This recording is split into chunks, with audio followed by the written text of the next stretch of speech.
Hello everyone, online class में आपका स्वागत है। आज हम नाइन्थ क्लास का चैप्टर नंबर 10 जिसका नाम है गुरुत्वाकर्षण, ग्रेविटेशन। इसकी थ्योरी मैंने पिछली वीडियोस में करा दी है। आज हम इसके न्यूमेरिकल्स करते हैं। तो चलिए शुरू करते हैं। इसमें हमारे पास एक न्यूमेरिकल ये दिया हुआ है कि पृथ्वी का द्रव्यमान ME, मास ऑफ अर्थ, दे रखा है 6 गुणा 10 की घात 24 किलोग्राम, तथा चंद्रमा का द्रव्यमान MM, मास ऑफ मून, 7.4 गुणा 10 की घात 22 किलोग्राम। यदि पृथ्वी तथा चंद्रमा के बीच की दूरी D या R, कुछ भी कह सकते हैं आप, 3.84 गुणा 10 की घात 5 किलोमीटर, तो पृथ्वी द्वारा चंद्रमा पर लगाए गए बल ज्ञात कीजिए। F ज्ञात करना है, ठीक है। गुरुत्वाकर्षण बल निकालना सीधी सी बात है। हमें पता है फार्मूला होता है F बराबर G m1 m2 बटे D स्क्वायर। अब ME MM बटे D स्क्वायर, ये वाला फार्मूला हम इस्तेमाल करेंगे। F बराबर कैपिटल G ME गुणा MM बटे D स्क्वायर, ये न्यूटन का गुरुत्वाकर्षण का नियम है, तो वो वाला फार्मूला हम इस्तेमाल कर रहे हैं। G का मान बुक वाले ने हमें दे रखा है 6.7 गुणा 10 की घात -11। फिक्स होता है, 6.67 भी होता है।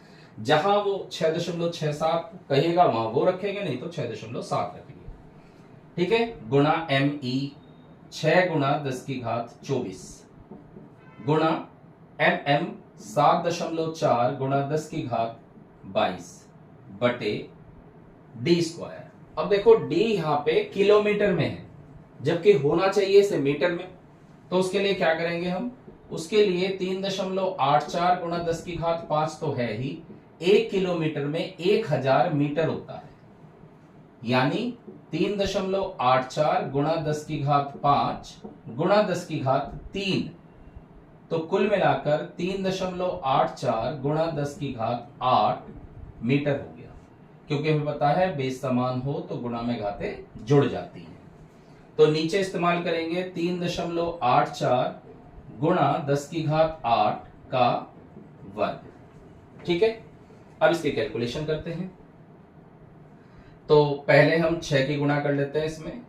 6 सते 42, 2 4, 6 6 36 और 4 40, 40.1 के बाद दशमलव गुणा 7.4, यही लिख दिया मैंने। 10 की घात अब देख लो, 11 माइनस का है, 22 प्लस का है और 24 प्लस का है। तो 24 में 22 तो जुड़ेगा लेकिन 11 घटेगा। नीचे 3.84 का वर्ग है, वर्ग मतलब 2 बार लिखेंगे, 3.84 गुणा 3.84, और 10 की घात 8 का वर्ग है, यानी 10 की घात 8 गुणा 10 की घात 8, तो कुल मिलाकर 10 की घात 16 हो जाएगा, ठीक है। 8 में 8 जोड़ देंगे, या सीधा सीधा 8 दूनी 16 कर दीजिए। अब आपका काम क्या है, 40.2 में 7.4 की गुणा करेंगे। तो सबसे पहले 40.2 में मैं 7.4 की गुणा कर रहा हूं।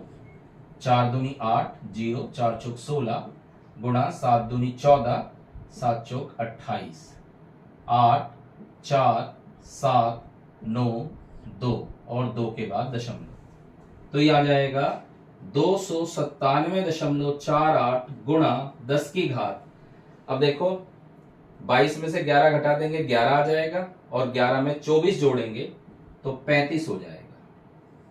नीचे 3.84 की 3.84 में गुणा कर देते हैं। 4 चौक 16, 6 1, 4 8 32, 1 33, 3 3, 4 तिया 12 और 3 15, 8 चौक 32, 2 3, 8 8 64, 67, 7 6, 8 तिया 24, 31, 3 चौक 12, 2 1, 3 अट्ठे 24 और 1 25, 5 2, 3 तिया 9 और 2 11, 6 5, 7 5 12 13 14 का 4 80 लगा 1, 5 6 7 1 8 4 1 और 2 और 2 4 के बाद दशमलव। तो ये आ गया हमारा 14.8456 गुणा 10 की घात 16। ठीक है, अब थोड़ी सी बात समझे। आप कहोगे तो बहुत बड़ी संख्या हो गई भाई, कैसे कैलकुलेशन करेंगे? तो इसको थोड़ा सा इजी बना लेते हैं। हम क्या करते हैं, इनको दशमलव के एक स्थान तक या दो स्थान तक लिख के छोड़ लें। ऊपर है 297.48, भाई ये तो दशमलव के दो स्थान तक, ऐसे दो तक ही रहने दे। नीचे 4 स्थान हो जा रहा है, जैसे 4 स्थान हो गया ना, तो मैं इसे 2 स्थान तक ही सीमित कर देता हूं। उसका एक तरीका होता है, अगर उससे अगले वाला अंक ये वाला 5 या 5 से ज्यादा हो तो इसमें बढ़ा देते हैं, यानी ये 14.85 हो जाएगा। समझ लो, देखो ये वाला अंक 5 हो या 5 से ज्यादा हो तो इसमें एक बढ़ा देते हैं, तो मैंने इसमें एक बढ़ा के इसे 5 कर लिया। अब ये हमारा सवाल हो गया 297.48 बटे 14.85 हो गया। अभी डिजिट थोड़ी छोटी हो गई तो थोड़ा सा इजी हो जाएगा। अच्छा, बेस समान है तो भाग में घातें घट जाती हैं, ये 16 ऊपर जाके घट जाएगा तो 10 की घात 35 माइनस 16 हो जाएगा। अब देखो ये दशमलव से दशमलव हमने खत्म कर दी, अब इसे भाग कर लेते हैं। 2 9 7 4 8। ठीक है, अब केवल शुरू के दो अंक देख लो, 14 दूनी 28, तो लगभग मैं 2 बार चला के देख रहा हूं। 2 पंजे 10 की 0, 80 लगा 1, 2 अट्ठे 16 17 का 7 का 80 लगा 1, 2 चौका 8 1 9, 2 एकम 2। ठीक है, कितना आ गया? 4 बच गया। एक संख्या उतार ली हमने, पढ़ा नहीं चला, 0 लगाई, फिर दशमलव, फिर 0। आप कहोगे ये समझ लो बहुत अच्छी तरह से, देखो एक संख्या हमने ऊपर से उतारा है, अभी भी ये पहाड़ा नहीं चल रहा है तो हम एक 0 लगाएंगे, लेकिन उसके बाद हमारी अब संख्या खत्म हो गई तो पॉइंट लग के ही 0 लगेगा, फिर भी संख्या नहीं चलती तो फिर एक 0 लगा के 0 उतार लो, तो 14 तिया 42, लगभग ये 3 बार चल जाएगा, यानी आ जाएगा हमारे पास 20.03 गुणा 10 की घात। अब 35 में से आप 16 घटा दो तो 9 19 आ जाएगा, तो 20.03 गुणा 10 की घात 19। अब थोड़ा और बात समझते हैं, कभी भी जब भी साइंस में हम आंसर छोड़ेंगे तो कभी भी आंसर हम 2 अंकों के बाद दशमलव नहीं छोड़ेंगे, हम हमेशा 1 अंक के बाद दशमलव को छोड़ेंगे, यानी दशमलव को एक स्थान बाईं ओर ले आओ, और जैसे ही हम दशमलव को एक स्थान बाईं ओर लाते हैं इसकी घात में जुड़ जाता है। ध्यान से समझो, दशमलव को एक स्थान बाईं ओर लाएंगे तो घात जुड़ जाएगा, दाईं ओर लाएंगे तो घात घट जाएगा।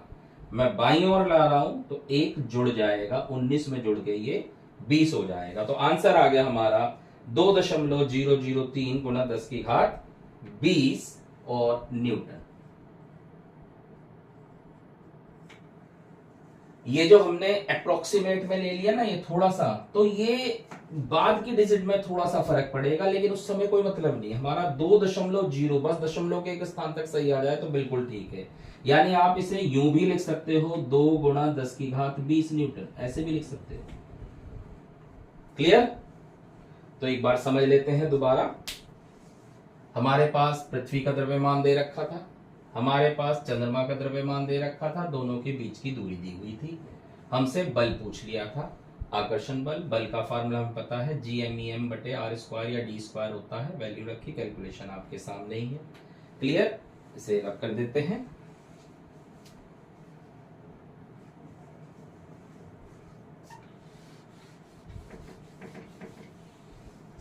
इसके बाद हम नेक्स्ट क्वेश्चन पे चलते हैं। अगला क्वेश्चन हमारा क्वेश्चन नंबर 2 क्या कह रहा है, ये एक कार, ये मैं लिख दूं जिससे आप अगर बुक क्वेश्चन पढ़ना चाहें तो ये एग्जाम्पल 10.1 है, ये आपका एग्जाम्पल 10.2 है। क्या कह रहा है? ये कह रहा है एक कार किसी कगार से यानी किसी ऊपर मीनार या कहीं से भी गिरकर 0.5 सेकंड में,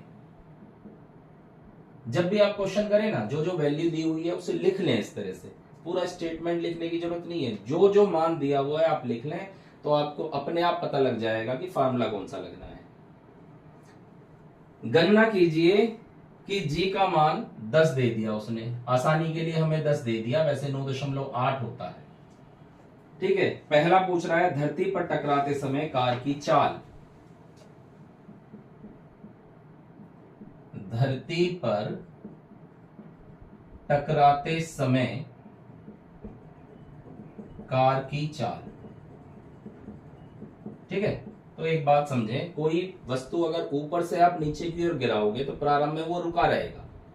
ठीक है, जैसे ये पेन है, अगर मैं इसे बस कुछ नीचे फेंकू मत, छोड़ दू बस, तो ये पहले तो रुका हुआ था, फिर वेग पकड़ेगा, यानी कि प्रारंभिक वेग जो है वो 0 है, रुका हुआ था।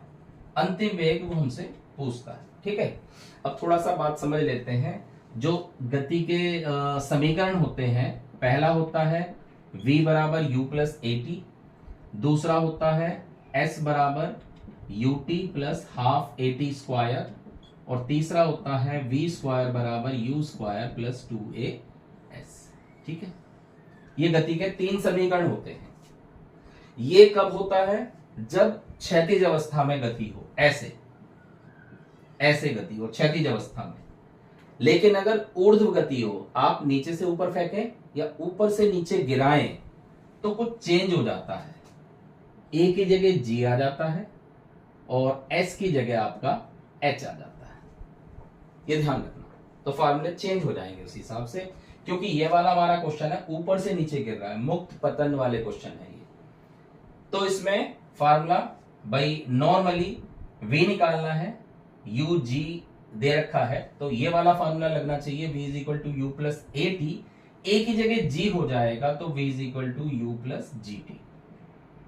u कितना 0, g कितना 10, t कितना 0.5। दशमलव हटाएं, नीचे 10 आ गया, 10 से 10 कट गया, तो 0 प्लस 5 यानी कि v का मान आ गया 5, मात्रक होता है मीटर प्रति सेकंड।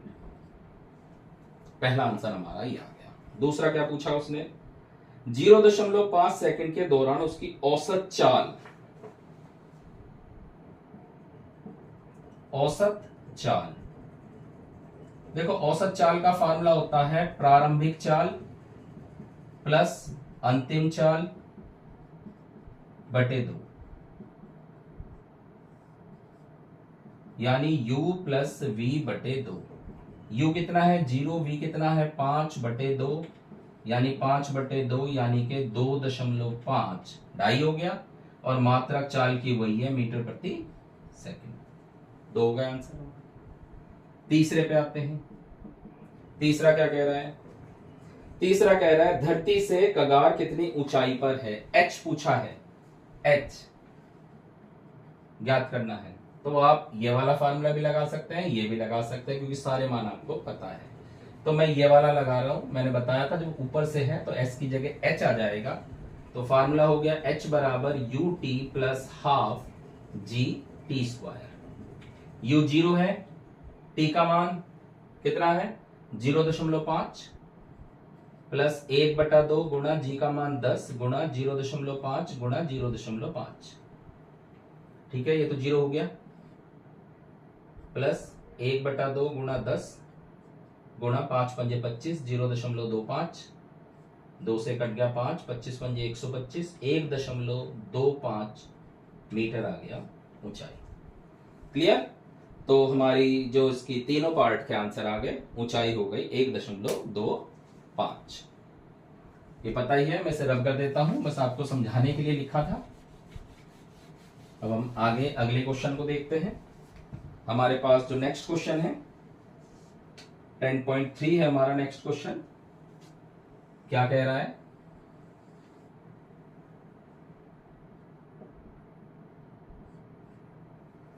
इसने कहा है एक वस्तु को ऊर्ध्वाधर दिशा में नीचे से ऊपर की ओर फेंका जाता है, यह 10 मीटर की ऊंचाई तक जाता है, h बराबर 10 मीटर। ज्ञात कीजिए वस्तु कितने वेग से ऊपर फेंकी गई, कितने वेग से ऊपर फेंकी गई। अब इसको भी समझ लेते हैं, इसमें क्या कहा। देखो एक वस्तु तुम नीचे से ऊपर ऐसे उछालोगे तो क्या होगा, एक वस्तु जैसे ऊपर जाएगा तो एक निश्चित हाइट पर जाकर वो रुक जाएगा। पता ही है आपको, नीचे से ऊपर फेंकोगे आना तो उसे नीचे ही है, लेकिन होता क्या है जब आप नीचे से ऊपर फेंकोगे वो कुछ ऊंचाई तक जाके रुक जाएगा, वो उसका अंतिम वेग है। और रुक जाएगा का मतलब अंतिम वेग 0 है। तो इसका मतलब ये हुआ कि अंतिम वेग तो हो गया 0, और किस वेग से नीचे से ऊपर फेंक रहे हो तो u आपको ज्ञात करना है। ठीक है। अच्छा दूसरी बात, अभी मैंने बताया था जब ऊपर से नीचे गिरता है तो a जो है वो g में बदल जाता है और s जो है वो h में बदल जाता है। ये तो एक बात थी।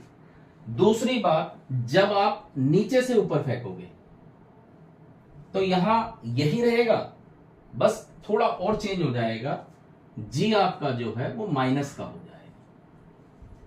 आप कहोगे g माइनस का क्यों होगा, g माइनस का इसलिए होगा क्योंकि आप गुरुत्वाकर्षण के विरुद्ध फेंक रहे हो।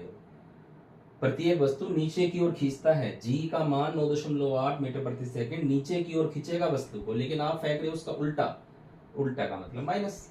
ठीक है, तो g का फिक्स हो गया, दे नहीं रखा है जी इसमें, हमें नहीं दिया हुआ है। अब g नहीं दिया हुआ है तो यानी कि हम माइनस का 9.8 मीटर प्रति सेकंड स्क्वायर इस्तेमाल करेंगे। अब v है, h है, u है, g है। ठीक है, कौन सा फार्मूला बनेगा, बस आप इस तरह से लिख लेना, ऑटोमेटिकली आपको पता लग जाएगा कौन सा फार्मूला लगेगा। देखो पहला नहीं लग सकता क्योंकि t नहीं है, उसी हिसाब से दूसरा भी नहीं लगेगा, तो बचा कौन सा, तीसरा। v स्क्वायर बराबर u square plus 2gh। v 0, u पता नहीं, g माइनस का 9.8, h 10।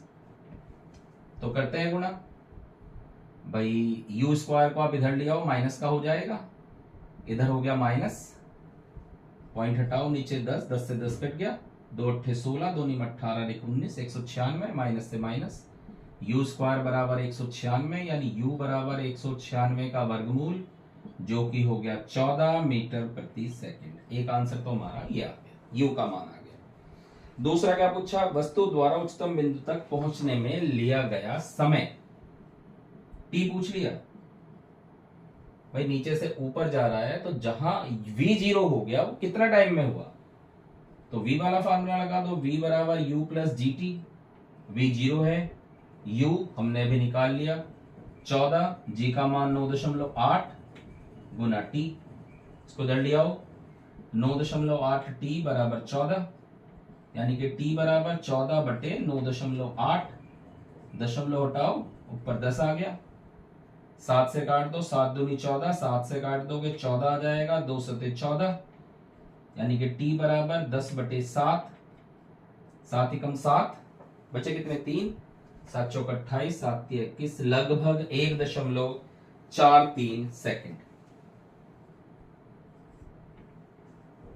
इसके बाद चलते हैं नेक्स्ट क्वेश्चन पे, क्वेश्चन नंबर 10.4। क्या कह रहा है 10.4 में,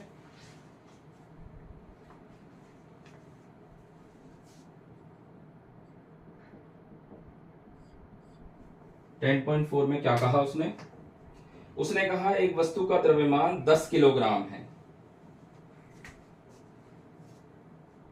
एक वस्तु का द्रव्यमान 10 किलोग्राम यानी m बराबर 10 kg है। पृथ्वी पर इसका भार क्या होगा, भार w ज्ञात करना है, w बराबर mg होता है फार्मूला। ठीक है, w बराबर mg, m कितना 10 और g नहीं दे रखा तो 9.8, दे रखा होगा तो जो देगा वही रख देंगे, तो ये दशमलव से नीचे 10 आ गया, 10 से 10 कट गया, w बराबर 98 न्यूटन आ गया आंसर। चलते हैं नेक्स्ट क्वेश्चन पे 10.5 पे। क्या कह रहा है ये कह रहा है एक वस्तु का भार पृथ्वी की सतह पर 10 न्यूटन आता है, वस्तु का भार पृथ्वी की सतह पर कितना है 10 न्यूटन। अब क्या कह रहा है, कह रहा है चंद्रमा पर इसका भार कितना होगा। चंद्रमा पर भार पूछा है हमसे। हमने जब थ्योरी करी थी तो थ्योरी में एक फार्मूला हमने पढ़ा था कि चंद्रमा पर भार जो होता है वो पृथ्वी पर भार का छठवां हिस्सा होता है। जो चंद्रमा पर भार होता है किसी वस्तु का, वो पृथ्वी पर भार का छठवां हिस्सा है। और पृथ्वी पर भार कितना है 10। ठीक है, तो 10/6 हो गया। तो 6 एकम 6 बचे कितने 4 40, 6 6 36, 6 6 36, ये आता चला जाएगा नहीं कि 1.67 न्यूटन। क्लियर। तो ये थे आपके गुरुत्वाकर्षण के कुछ क्वेश्चंस। आप इनको अच्छी तरह समझें, फिर नेक्स्ट वीडियो में इसके आगे के क्वेश्चन मैं आपको करा दूंगा, फिर एक्सरसाइज के क्वेश्चन करेंगे। लेकिन उससे पहले आपको इसके फार्मूले याद करने हैं। तो ये जो फार्मूले मैंने इस्तेमाल करे हैं, इन फार्मूलों को थोड़ा सा, वैसे तो आपको ये फार्मूले पीछे मिल ही जाएंगे जो आपने इससे पहले चैप्टर करे होंगे। गति के जो हमने समीकरण पढ़े हैं इससे पहले, ये सारे फार्मूले उसमें आ चुके हैं। फर्क केवल वो है जो मैंने बताया, नीचे से ऊपर और ऊपर से नीचे जाने में क्या होगा, g का मान a का मान g में बदल जाएगा और s का मान h में, और जब नीचे से ऊपर फेंकोगे तो g माइनस का हो जाएगा। इतनी बात ध्यान रखना, आप सारे क्वेश्चन कर दोगे। उम्मीद है आपको ये क्वेश्चन समझ में आ गए होंगे। Thank you.